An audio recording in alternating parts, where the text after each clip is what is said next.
Bueno, y hoy tenemos un tema sumamente importante e interesante con la doctora Clara Rosario, quien es ginecoendocrino, es una especialidad muy importante, porque hemos visto que en los últimos años, Carol, se ha ido incrementando el número de personas con algún padecimiento de tiroides.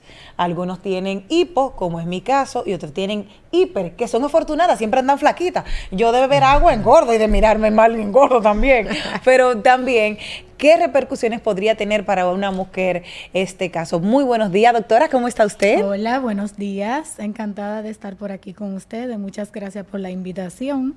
Porque, como bien mencionaste, estas alteraciones siempre son bueno comentarlas, no solo a nivel médico, porque a veces nosotros estamos siempre en conferencia del tema, pero quizás el oyente o la persona que está afuera no conoce la total acción que tiene esa glándula y todas las repercusiones que puede tener tanto en una mujer no embarazada como embarazada. Doctora, vamos a empezar por el principio. Exacto. ¿Cómo yo puedo identificar o qué síntomas podría sentir? Porque la tiroides suele ser muy silente. A veces, yo tuve un ejemplo, un caso de un día que fue una rueda de prensa, afortunadamente, y me encontré con un doctor y me vio y me dijo, ¿tú tienes bocio? Chequéate la tiroides, porque tenía una alteración aquí en el cuello. Pero yo estaba de lo más normal, como Pascua navideña. Sí. Yo no tenía ningún problema. ¿Cuáles pueden ser algunos síntomas que usted podría identificar que nos pudiese dar luz de que tendríamos algún padecimiento de la tiroides? Sí, eso te quería comentar, porque lo primero es que la actividad de la glándula tiroides, o sea, la función de ella, Exacto. es sumamente interesante, porque es una glándula que participa en todas las funciones de los órganos de nuestro cuerpo, o sea, todo, incluyendo lo que es el ritmo cardíaco, la actividad, formación del crecimiento y desarrollo del sistema nervioso central. O sea, que tiene que ver con el intelecto, con el aprendizaje, con el crecimiento, no tanto muscular, la fuerza, como también interviene en el intestino, los pulmones, o sea, qué decirte, en todas las áreas del cuerpo. Por ende, todas las manifestaciones que ella va a presentar cuando hay alguna alteración de la misma pueden ir, como en el caso del hipotiroidismo, puede afectar lo que es tener el paciente estreñimiento, que es el paciente que nosotros decimos es el típico paciente que sufre de tiroides y está gordito. Okay. Porque uno dice, ¿esa es la tiroides gordita o es la tiroides flaquita? Porque depende de la alteración. En el caso del hipotiroidismo, que lo que sucede es que las hormonas están disminuidas, pero la que estimula está aumentada. Entonces, al estar las hormonas disminuidas y nosotros mencionar todas las funciones que ella tiene, pues entonces el paciente está lento. Tiene mucho cansancio, está fatigado, aumenta de peso, aumenta el colesterol, puede tener estreñimiento, tiene intolerancia al frío, es un paciente que puede tener baja del ritmo cardíaco, o sea, bradicardia, y esos síntomas te pueden parecer muy generales, o sea, tú no darte cuenta, dices, concha, estoy cansado, es el estrés, puede tener también salida del pelo o disminución de la fragilidad, y son cosas muy cotidianas que tú no le vas a prestar una atención per se, porque tú puedes pensar que es estrés. Claro. En el caso del hipertiroidismo, ya el paciente es la alteración del tiroides delgadito, que dicen. Es el flaquito. ¿Es mejor ese que el mío o no, doctora? Dígame la verdad. Bueno, en cierto caso, Ajá. las repercusiones o los daños pueden ser mayores. Ah, señor, gracias, que nada más tengo hipo. Ay, Mira. por Dios. Yo al menos no tengo hiper. Yo que dije, bueno, lo bueno y lo fabuloso es estar delgada, porque tú siempre estás flaca. Pero ya vemos que hay mayor repercusión, o sea que no es positivo. porque en ese Ninguna caso de las dos pasa. alteraciones son positivas, pero... Ninguna afección es positiva. Exacto, Vamos. pero en el caso del Ningunas, hiper, porque tú sabes ¿cuáles son los que también presentan? en el hipo, al alterarse lo que es esas hormonas, tú puedes tener déficit de tu intelecto, de la memoria, pérdida de la memoria, que son cosas que tú sabes que a uno le llaman la atención. Pero en el caso del hipertiroidismo, el paciente está nervioso, es como acelerado. Incluso hay una enfermedad que lo produce que se llama Graves-Basedow, que en esta enfermedad algunos pacientes que hemos visto que tienen como los ojos saltones, que están como protruidos, eso se llama esoftalmo. Esos pacientes, porque presentan esa alteración ocular en el hipertiroidismo, también pueden presentar el bocio, que no es más que el aumento de la glándula tiroides. Tanto en el hipo como en el hiper podemos tener bocio o no, dependiendo. Entonces, bocio es simplemente el aumento de la glándula. Entonces, ese paciente está con nerviosismo, taquicardia, diarrea, o sea, porque está más acelerado lo que es el organismo. Puede presentar alteraciones del ciclo menstrual en el caso de que no esté embarazada, como sangrados o pérdida de la menstruación, que es lo que nosotros conocemos como amenorrea. Okay. Y se puede dar en ambos casos también. Estos pacientes también pueden tener alteración de la fertilidad. Son pacientes que pueden tener, por la gran sobrecarga del ritmo cardíaco, pueden llegar a hacer una insuficiencia cardíaca. O sea, que el corazón está latiendo tan rápido para tratar de hacer una compensación y se va poniendo grande. Entonces pueden llegar esos pacientes a hacer una cardiomegalia, que es el aumento del corazón, y a hacer insuficiencias cardíacas. Wow. Doctora, usted acaba de mencionar un dato importante, y es que por lo menos la percepción, no sé, o el conocimiento de la población, es que una persona con hipertiroidismo podría tener entre sus consecuencias la pérdida de memoria.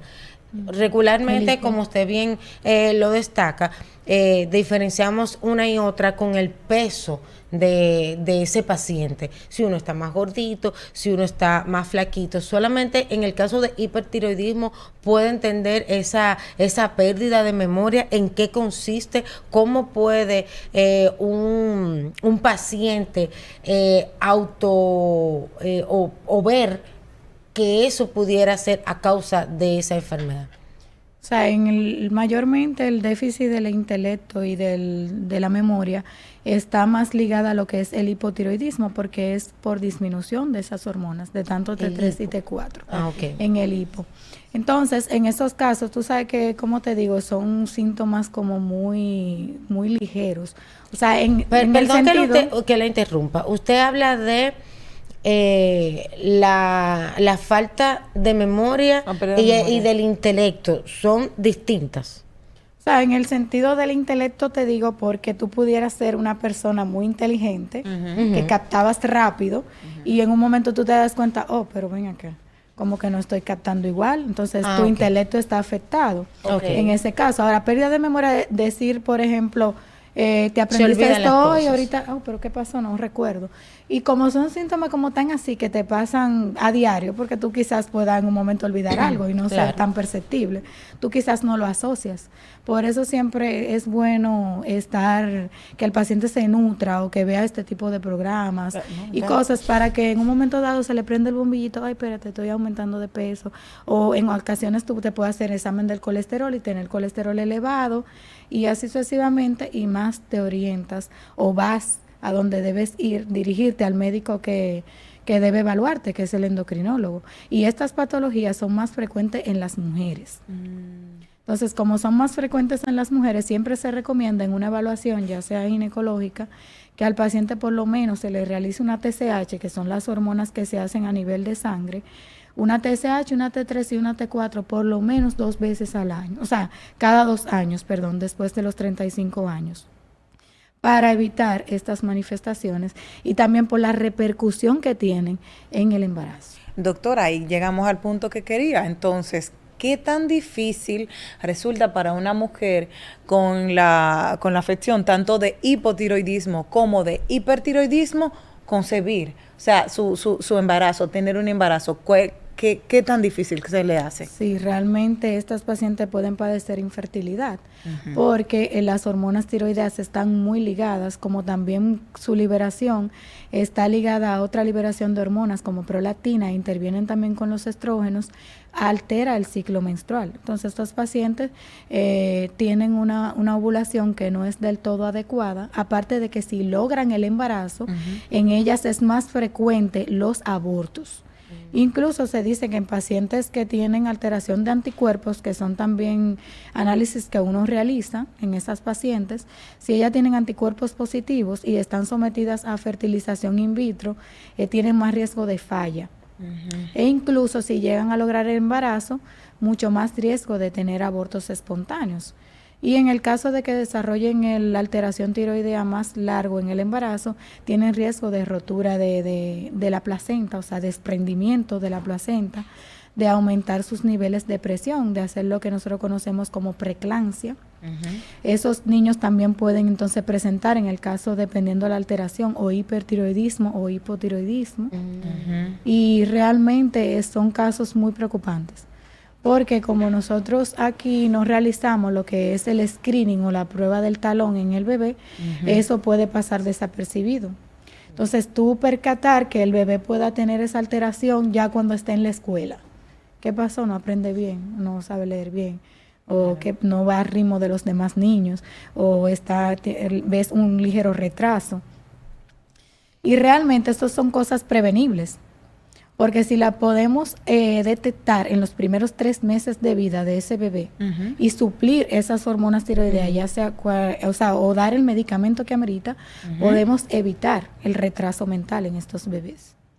Doctora Rosario, precisamente eso quería preguntarle. En el caso específico de la prueba del talón, que cada vez veo que es más común o que se está haciendo más en República Dominicana, ¿qué tan efectivo sea en los casos de afección específica de tiroides pudiera ser este estudio? O sea, hago la salvedad porque conozco de un caso a un bebé que se le hizo la prueba de talón y no salió reflejado una condición X, y al momento de que ya era niño y que estaba incluso en los primeros años de escolaridad, comenzó a reflejar una serie de dificultades precisamente en el aprendizaje. Entonces, ¿qué tan efectivo sería someter a un bebé a una prueba como esta? ¿Qué tan efectivo sería la misma al final? Bueno, realmente tú sabes que puede ser, en ese caso, que ese niño pudiese desarrollar la alteración tiroidea luego, y no necesariamente ser congénita. Porque también porque él te va a determinar hipotiroidismo congénito. O sea, que fue una alteración que el bebé nació con ella, para tratar de evitar en esos primeros 3 meses las demás repercusiones. Ahora bien, el pediatra tiene que tener pendiente que por lo menos una evaluación al año de una TSH también debe incluirse, no solo la prueba del talón, que es al nacimiento, sino que tenemos que tener un seguimiento, porque cada vez, como decimos, están más frecuentes esas alteraciones tiroideas. Y yo diría que eso tiene algo que ver con el consumo de yodo. ¿Consumo de yodo? De yodo, sí, realmente, porque el yodo, es decir, para uno producir, vamos a poner este vestido o esta ropa, yo necesito tela, esa es mi materia prima. Para tú hacer un alimento necesita tal fruto, necesita tal condimento. En el caso de las hormonas tiroideas, la tiroide necesita yodo para producir sus hormonas tiroideas. Entonces, si no le aportamos el yodo suficiente, ya sea en la dieta o con un suplemento, que en la embarazada es mucho mayor la captación de yodo, entonces el paciente puede tener deficiencia de yodo y por ende desarrollar una alteración tiroidea, porque estamos diciendo que el yodo es esencial para que se produzcan las hormonas tiroideas.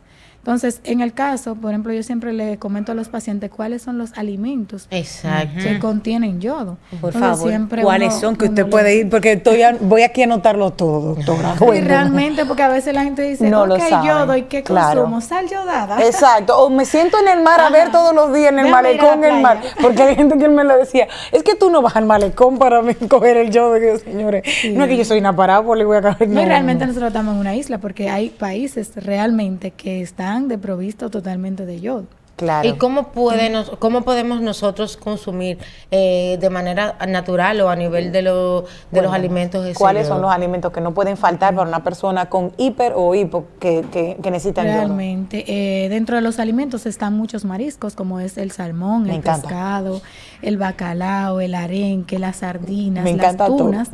Pero tú sabes que eso, dependiendo también la condición de la persona, porque hay personas, por ejemplo, que tienen escasos recursos, que tú vas e indagas en la dieta y cuando viene a ver no consumen nada de eso. O quizá lo consumen muy rara vez. Dirán, yo como pescado 2 veces al año, por ejemplo, o al mes. Y para aquellas personas, doctoras, que hacen alergias a ese tipo de frutos marinos, como en el caso de los pescados, del salmón y tal, ¿cuáles opciones tienen estas personas? Están también los cereales. En el arroz, en el trigo, podemos encontrarlo, como también en algunos lácteos. O sea, es bien, si el paciente, por ejemplo, también hay pacientes que pueden hacer alergia a la lactosa, pero en el caso de que no lo sean, el consumir yogur o consumir la leche, el queso, aporta. ¿Qué pasa? Que esta ingesta, en el caso, por ejemplo, de la embarazada, yo, por ejemplo, si tengo una alteración tiroidea en un paciente, siempre me gusta suplir el yodo con un medicamento. O sea, si el paciente es hipotiroideo o hipertiroideo, no importa, siempre es bueno, o tiene algunas nodulaciones, porque hay pacientes que tienen nódulos tiroideos, pero sus hormonas están dentro de parámetros. Siempre es bueno en esos casos suplir el yodo, porque no totalmente, lo que se ingiere, ¿qué pasa con eso? El yodo pasa ciertos mecanismos de degradación para llegar al intestino delgado, y en forma de yoduro es que él viaja para entonces inocularse en la glándula tiroide para que se produzcan las hormonas. Y realmente se pierde, aparte de que también se elimina en orina. Incluso se puede medir yodo en orina, que es lo que nosotros llamamos yoduria. Que en este caso te quería comentar que en la maternidad de la Altagracia, en el área de endocrinología, se hizo un estudio con las embarazadas, donde se midió la yoduria, que es el yodo en orina, de aquellas pacientes, y reportó que el 41.5% de las pacientes presentaban deficiencia de yodo. Wow. Imagínate la repercusión en los bebés. Doctora, importante. Quería venir por esa misma línea, porque cuando una mujer en una de las condiciones, en la cual, por ejemplo, padezco yo, esto no es una consulta, estamos cerca, pero sí, una de estos es que dices, ok, yo un ejemplo, diariamente tomo 100 miligramos del genérico. Sí, hormona tiroidea. Exacto, de la levotiroxina, exacto, que es como se llama, muy bien.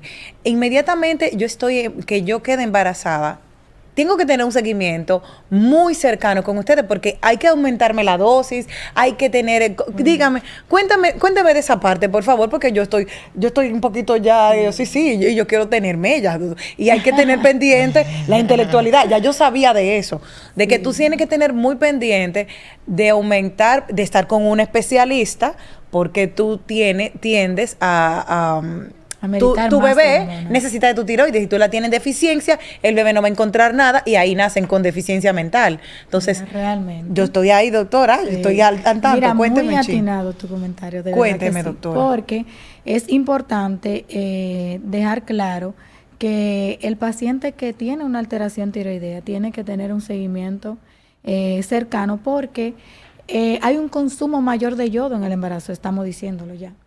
Y hay un consumo mayor de hormonas tiroideas. ¿Por qué? Porque ya mencionamos todas las funciones que tiene la hormona tiroidea. Entonces, la glándula en el bebé no está capacitada sino hasta las 12 a 14 semanas para producir sus hormonas. Y no es hasta las 20 semanas, o sea, 5 meses de embarazo, que esa glándula de ese bebé comienza a producir las hormonas. Que claro, va a ser deficiente si tú no le estás aportando el yodo necesario. Claro. Entonces, en el caso de que tú tengas una alteración tiroidea, la dosis debe aumentarse por lo menos un 30%. ¿Por qué? Porque hay un mayor consumo de hormonas tiroideas. Y estamos ¿Lo mismo para las lactantes? No, en el caso del posparto se tiende a disminuir, porque ya el bebé tiene su tiroides. Lo que yo tengo que aportar al bebé es una dieta en el proceso de gestación. Incluso las fórmulas maternas están bien, tú sabes, que determinan la cantidad de yodo que tiene esa fórmula, porque tiene que aportarse bien al bebé, pero ya es en el caso, ya tenemos una vida aparte, tenemos una glándula tiroide produciendo. Pero en el caso de la embarazada, el bebé depende de las hormonas tiroideas de la madre prácticamente hasta las 20 semanas. Entonces, necesitamos tener una óptima condición de hormona tiroidea para que vayan a regular en el bebé, porque participan en el crecimiento de los huesos del bebé, en el crecimiento y desarrollo del sistema nervioso central, que en esa etapa es más vulnerable. Ahí es que se está produciendo todo esto, corazón, pulmón, y las hormonas tiroideas son las encargadas de participar en todo eso. Entonces, es importante aumentar la dosis en los pacientes que son hipotiroides o que tienen alguna alteración tiroidea de hiper o hipo, pero hay que tenerlo muy pendiente y suplir su yodo, obviamente, Claro. para evitar entonces, como estamos diciendo, retraso mental y parálisis cerebral en esos bebés. Como también las repercusiones que pueden haber en el embarazo, como mencionamos, el desprendimiento de la placenta o que haga una preeclampsia la paciente, que ahí pone en riesgo también la vida del bebé. Y podemos tener también muertes fetales. Wow. Partiendo de la premisa de la importancia del consumo de yodo y de la relevancia que tienen las tiroides en el momento de la gestación, ¿qué es el tiroiditis posparto? Ok. En esos casos de la tiroiditis por posparto es que, por ejemplo, un paciente podría tener una alteración tiroidea y entonces cuando ya se da lo que es el parto, pueden aumentar esas hormonas tiroideas y se da lo que es una tiroiditis. Inflama la glándula tiroides porque hay una mayor producción. El bocio. Ajá, la inflama. O sea, ella normalmente aumenta en el embarazo. O sea, ella aumenta su tamaño y aumenta su vascularidad porque tiene mayor producción. Pero en el caso de lo que es el posparto, puede hacer una inflamación de la glándula y producir mayor cantidad de hormona tiroidea. Hay que tenerlo pendiente porque puede pasar como algo normal, que le demos seguimiento, pero también pacientes que, por ejemplo, pudieron tener un hipertiroidismo, pueden hacer lo que se llama una tormenta tiroidea, que es una tirotoxicosis posparto, que entonces ahí eso pone en riesgo la vida del paciente. Incluso se han visto muchas muertes maternas por este tipo de casos. Doctora, ¿dónde podemos contactarla? Porque ha sido una cátedra total, sumamente edificante, clara para las personas. Y yo estoy contenta porque a mí me encanta el bacalao, me encanta el salmón. Yo soy muy marisco, me encanta. O sea, que tu aporte de yodo, yo creo que en el aporte de yodo voy bien, pero es siempre necesario que sepas que si te quieres embarazar, es importante ir a donde la doctora, saber si tienes algún padecimiento de la tiroides, porque es muy importante. Doctora, ¿dónde se puede contactar usted? Bueno, yo estoy ubicada en lo que es el centro, en la zona oriental, el Centro Policlínico Nacional, Consultorio 415, y laboramos en horario de 8:30 de la mañana a 12:30 del mediodía. ¿Teléfono? 829, el celular 718-0896, y en el caso de que quieran llamar a la clínica, comunicarse con lo que es la extensión, estamos en el 788-2323 con la extensión 288. ¿Y sus redes sociales? Nosotros somos súper digitales, exacto. ¿Sus redes sociales, doctora? Bueno, entonces en el caso del Instagram estoy como doctora.rosario y me pueden encontrar por ahí. Siempre ponemos unos cuantos posts para orientar un poquito a los pacientes. Y es muy importante que el paciente se mantenga, tú sabes, no solo en este tema, sino en diferentes temas que pueden afectar. Doctora Rosario, vamos a darle seguimiento porque estos temas que tienen que ver con procesos de tiroides son muy importantes y debemos conocerlo todos y todas. Así es que nosotros vamos a una pausa y retornamos en breve.